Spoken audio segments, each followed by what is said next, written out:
वो वक्त चला गया जब चमार डरा करते थे, वो वक्त चला गया जब रैदास डरा करते थे। अब वक्त हमारा है, अब वक्त चमारों का है। और को अम्बेडकरवादी सोच से ओतप्रोत होना है, रैदासी सोच से ओतप्रोत होना है।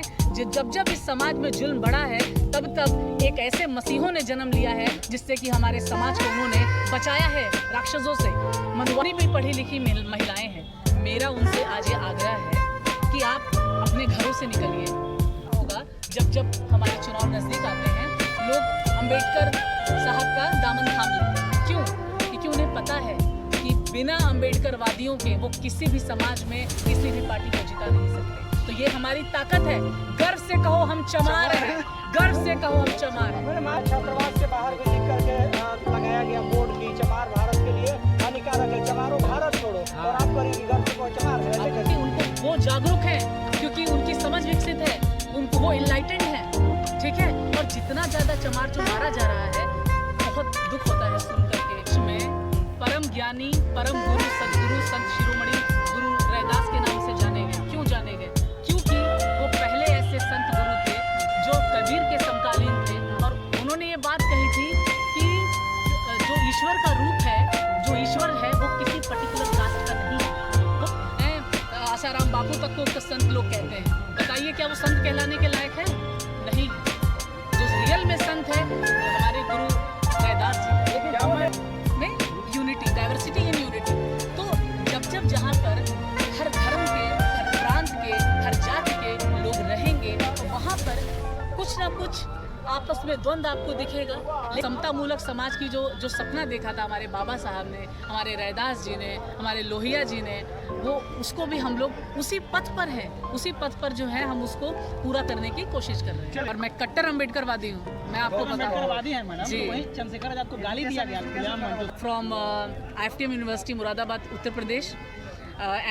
MSc gold medallist, university topper. I have 85 certificates of excellence in sports, music and academics. किसी को गाली मिलेगी, जो लड़ेगा उसी के ऊपर अत्याचार होगा। आप लोग जो हैं, आप चुपचाप बैठ जाइए। अत्याचार गर्व से कहो हम चमार हैं, गर्व से कहो हम चमार हैं। वो वक्त चला गया जब चमार डरा करते थे, वो वक्त चला गया जब रैदास डरा करते थे। अब वक्त हमारा है, अब वक्त चमारों का है। और चमार आगे बढ़ेंगे और जीतेंगे और हर एक पद पे जाएंगे, ये मेरा वादा है। गर्व से कहो कि गर्व से कहो हम चमार हैं, गर्व से कहो हम चमार हैं। आए दिन तो अत्याचार हो रहा है चमार पे, लगातार रविदास समाज पे अत्याचार हो रहा है, एट्रोसिटी का मामला लगातार बढ़ रहा है, और आप कह रहे हैं गर्व से कहो हम चमार हैं। बिल्कुल, आप जितना ज़्यादा छुपेंगे उतना ज़्यादा अत्याचार होगा। आप जितना ज़्यादा छुप के रहेंगे उतना ज़्यादा अत्याचार होगा। आप जिस दिन अपने घरों से निकल आए, आज मैंने देखा माताओं बहनों की संख्या जितनी होनी चाहिए थी उतनी नहीं थी। फिर भी जहाँ मुझे ऐसा लगता है कि जितना ज़्यादा आप अपनी माताओं बहनों को छुपा करके रखेंगे उतना ज़्यादा अत्याचार बढ़ेंगे। एट्रॉसिटीज़, परसिक्यूशन, टायरनी, ये सब तभी दूर हो सकता है आप जितने ज़्यादा जागरूक होंगे। आपको एजुकेशन के साथ साथ अपनी समझ को विकसित करना है। आपको अम्बेडकरवादी सोच से ओतप्रोत होना है, रैदासी सोच से ओतप्रोत होना है। जब जब इस समाज में जुल्म बढ़ा है, तब तब एक ऐसे मसीहों ने जन्म लिया है जिससे कि हमारे समाज को उन्होंने बचाया है राक्षसों से। मनुवादी व्यवस्था को हटाना है, जाति विहीन समाज को हटाना है, और हमको जो है अपने देश में एक अम्बेडकरवादी शासन स्थापित करना है। आप तो पढ़ लिख करके मैम आगे निकले, लेकिन आज भी जो महिलाएं हैं पाखंड में जो उलझ के रह चुकी हैं, रह रही हैं जी। गांव देहात के लोग जो है जी। अभी भी पाखंडवाद में जो उलझ के रह रही हैं जी। ये हमारी जिम्मेदारी है। जितनी भी पढ़ी लिखी महिलाएं हैं, मेरा उनसे आज ये आग्रह है कि आप अपने घरों से निकलिए, बाहर आइए, मीटिंग्स में आइए, लोगों को जागरूक करिए। क्योंकि आप तो पढ़ लिख गई, फिर उसके बाद क्या? बाबा साहब ने कहा था कि हमारे समाज में, हमारे समाज के कारवा को आगे लेके जाना है। आपने जो है, आपको जितने रनों का टारगेट दिया गया था, आपने उतने रनों को पूरा कर अभी तो नहीं कर पाया। जो टारगेट आपको मिला था, जो टारगेट हमारे मसीहा लोगों ने दिया था हमने उससे भी अचीव नहीं किया है। Long miles to go. आप सभी भाई बहनों से मुझे कहना है, long miles to go, because you know pretty well कि हम अगर समाज में उत्थान कर सकते हैं तो सिर्फ और सिर्फ जाति विहीन समाज को बना करके। ये मैं सिर्फ एक पर्टिकुलर पार्टी के लिए नहीं होगा। जब जब हमारे चुनाव नज़दीक आते हैं लोग अंबेडकर साहब का दामन थाम लेते हैं। क्यों? क्योंकि उन्हें पता है कि बिना अंबेडकरवादियों के वो किसी भी समाज में किसी भी पार्टी को जिता नहीं सकते। तो ये हमारी ताकत है।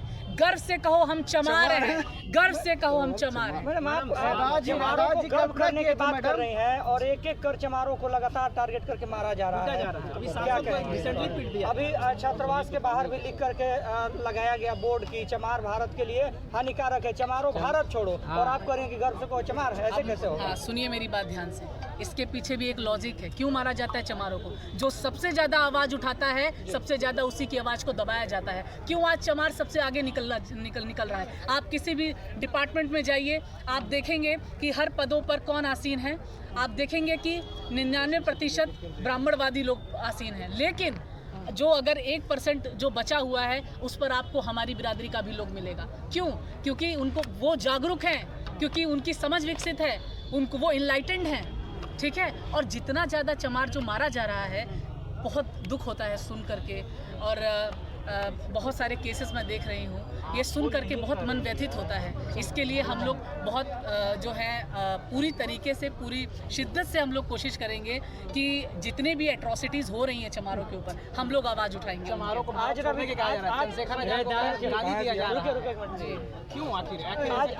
आज इतने बड़ा रविदास सम्मेलन कराई गई और आज रविदास जी की इतनी बड़ा सम्मेलन किया गया, जयंती मनाई गई। बिहार के औरंगाबाद में ही रविदास जी की मूर्ति को तोड़ा गया, लेकिन इस पर कोई भी नेता बोलने को तैयार नहीं है, कोई भी सामने आने को तैयार नहीं। और यहाँ पर जो है इतना बड़ा रविदास जी का नाम का जय जयकारा क्यों किया जा रहा है? देखिए, रविदास जी का नाम का जय जयकारा कि आप लोग खुद से पूछिए कि क्यों किया जा रहा है।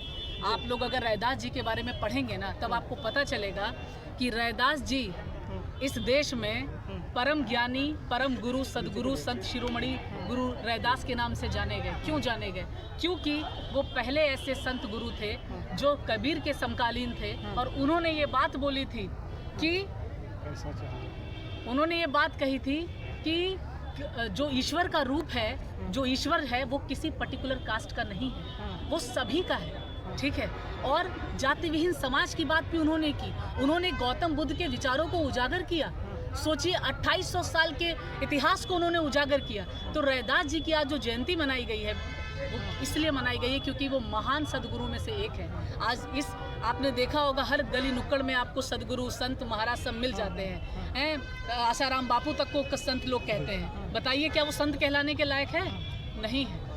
जो रियल में संत है वो हमारे गुरु रविदास जी। लेकिन जो नेता इनके नाम पर इतनी समतामूलक समाज की बात करते हैं रविदास जी, लेकिन आज भी समतामूलक समाज अगर देखा जाए तो धरातल पे नहीं है। लेकिन सभी लोग जो है रविदास जयंती मनाते हैं, लेकिन समतामूलक समाज नहीं है। बिल्कुल आपने सही कहा, क्योंकि हमारे देश में सेक्युलरिज्म है, धर्मनिरपेक्षता है। इस देश में जो है, इस देश की खूबसूरती है अनेकता में एकता, डाइवर्सिटी में यूनिटी, डाइवर्सिटी इन यूनिटी। तो जब जहाँ पर हर धर्म के, हर प्रांत के, हर जाति के लोग रहेंगे तो वहाँ पर कुछ ना कुछ आपस में द्वंद्व आपको दिखेगा। लेकिन फिर भी हमारा ये उद्देश्य है कि हम लोग आपसी भेदभाव को छोड़ करके प्यार से रहें, ठीक है। और समतामूलक समाज की जो सपना देखा था हमारे बाबा साहब ने, हमारे रविदास जी ने, हमारे लोहिया जी ने, वो उसको भी हम लोग उसी पथ पर हैं, उसी पथ पर जो है हम उसको पूरा करने की कोशिश कर रहे हैं। क्या परिचय हुआ मैम आपका? जी, मेरा नाम कामना जगन्नाथ है और मैं भभुआ से हूँ। और आप जो पूछना चाहते हैं पूछिए। मैं अम्बेडकरवादी हूँ और मैं कट्टर अम्बेडकरवादी हूँ। मैं आपको बताऊँ जी, चंद्रशेखर आजाद को गाली दिया गया देखिए बहुत, देखिए किसी क्वालिफिकेशन में देखिए मेरी क्वालिफिकेशन मैं बता देती हूँ आपको। I did my schooling from different Kendriya Vidyalayas across the country.